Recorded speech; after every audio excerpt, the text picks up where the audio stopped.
Assalamualaikum warahmatullahi wabarakatuh. Assalatu wassalamu ala asrofil anbiya'i wal mursalin wa ala alihi wa sahbihi ajma'in, amma ba'du, amin. Kami dari kelompok 13 yaitu Anis Khofifah dan Fakih Sendi Prasetya akan mempresentasikan resum hadis kami yang bertemakan iddah.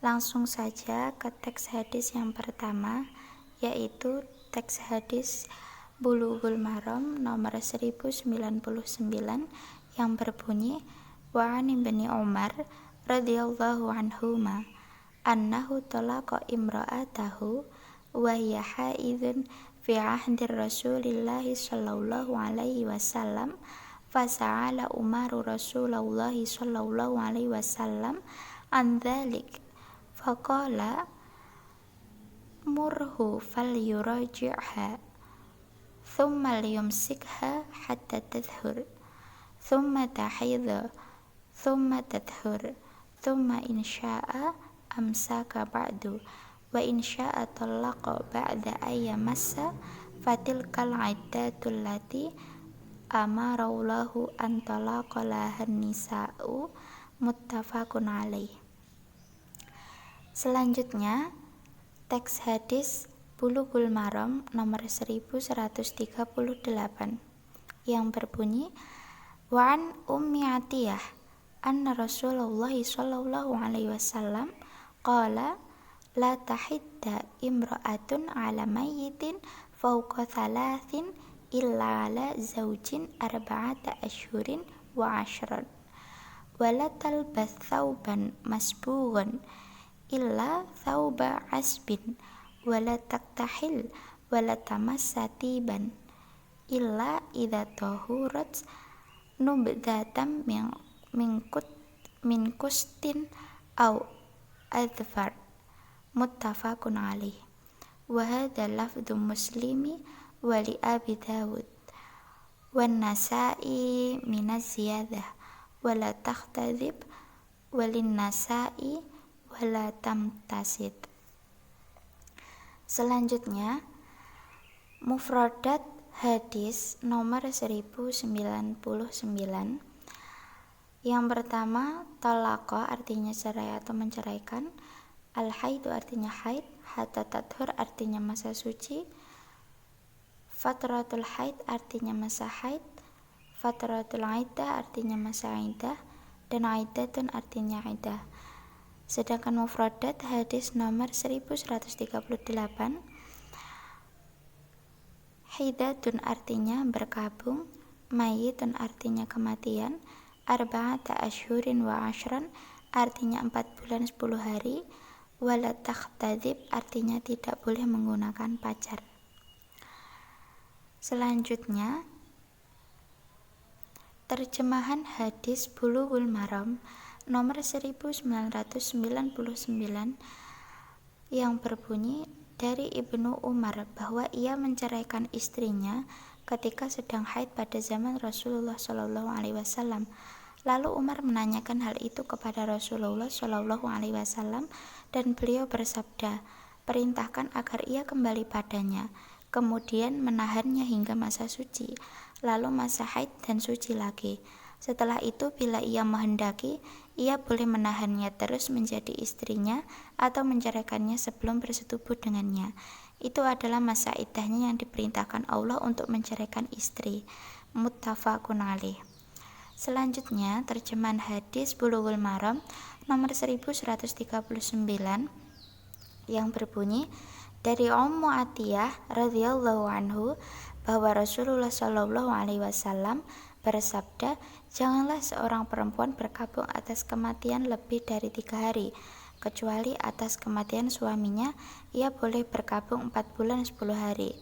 Ia tidak boleh berpakaian warna-warni kecuali kain asop, tidak boleh mencelak matanya, tidak menggunakan wangi-wangian, kecuali jika telah suci dia boleh menggunakan sedikit sun dan adfar atau 2 macam wewangian yang bisa digunakan perempuan untuk membersihkan bekas haidnya. Muttafaqun alaih, dan lafadznya menurut Muslim, Menurut riwayat Abu Dawud dan Nasai ada tambahan tidak boleh menggunakan pacar. Menurut riwayat Nasai dan tidak menyisir. Selanjutnya akan dijelaskan oleh Fakih Sandi Prasetya. Kami persilahkan. D. Penjelasan hadis. 1. Hadis nomor 1099 di atas menjelaskan bahwa jika seorang suami hendak menceraikan istrinya, haruslah dalam keadaan sedang tidak haid. Jika istri dalam keadaan haid, itu merupakan masa sulit untuk dihadapi sang istri.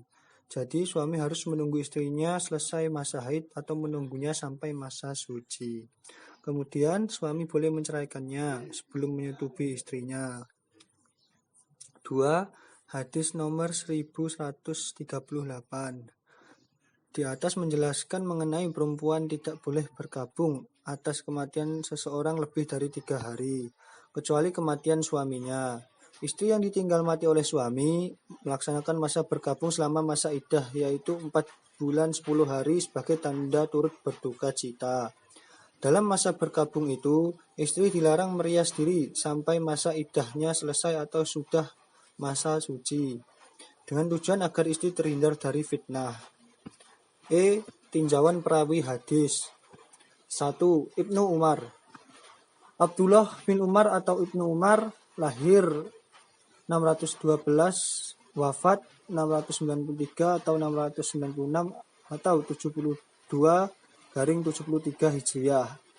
Adalah seorang sahabat Nabi dan merupakan periwayat hadis yang terkenal. Ia adalah anak dari Umar bin Khattab, salah seorang sahabat utama Nabi Muhammad dan Khulafaur Rasyidin yang kedua. Ibnu Umar adalah seorang yang meriwayatkan hadis terbanyak kedua setelah Abu Hurairah, yaitu sebanyak 2630 hadis, karena ia selalu mengikuti kemana Rasulullah pergi. Bahkan Aisyah istri Rasulullah pernah memujinya dan berkata, tak seorang pun mengikuti jejak langkah Rasulullah di tempat-tempat pemberhentiannya, seperti yang telah dilakukan Ibnu Umar. Ia bersikap sangat berhati-hati dalam meriwayatkan hadis Nabi. Demikian pula dalam mengeluarkan fatwa. Ia senantiasa mengikuti tradisi dan sunnah Rasulullah. Karenanya ia tidak mau melakukan ijtihad. Biasanya ia memberi fatwa pada musim haji atau pada kesempatan lainnya. Di antara para tabi'in, yang paling banyak meriwayatkan darinya ialah anaknya Salim dan hamba sahayanya Nafi. 2. Ummu Atiyah. Nusaibah binti Al-Haris atau lebih dikenal dengan Ummu Atiyah Al-Ansoriyah, wanita dari golongan Ansor yang begitu bersemangat menyambut kedatangan Islam saat tiba di Madinah untuk pertama kalinya. Setelah memeluk Islam, Ummu Atiyah mengabdikan hidupnya untuk berjuang dalam jalan Allah dan taat dalam beribadah. Kecintaannya pada Islam dan Rasulullah setelah berislam menuntun Ummu Atiyah berhijrah bersama kaum lelaki dari Yasrib ke Mekah untuk belajar di bawah bimbingan Rasulullah SAW. Hal tersebut pun berlanjut dengan ikrar sumpah setianya kepada Rasulullah pada perjanjian Bait Aqibah bersama 71 orang lainnya, yang mana beliau merupakan satu dari 2 wanita yang menyatakan sumpah setia. Nama Ummu Atiyah pun menjadi salah satu sahabiyah yang disegani oleh banyak orang karena kesuperioritasan dan keberanian yang ditunjukkannya dalam membela Islam dan Rasulullah. Hal tersebut dibuktikan lewat 7 keikutsertaan beliau dalam peperangan kaum muslimin melawan kaum musyrikin bersama Rasulullah.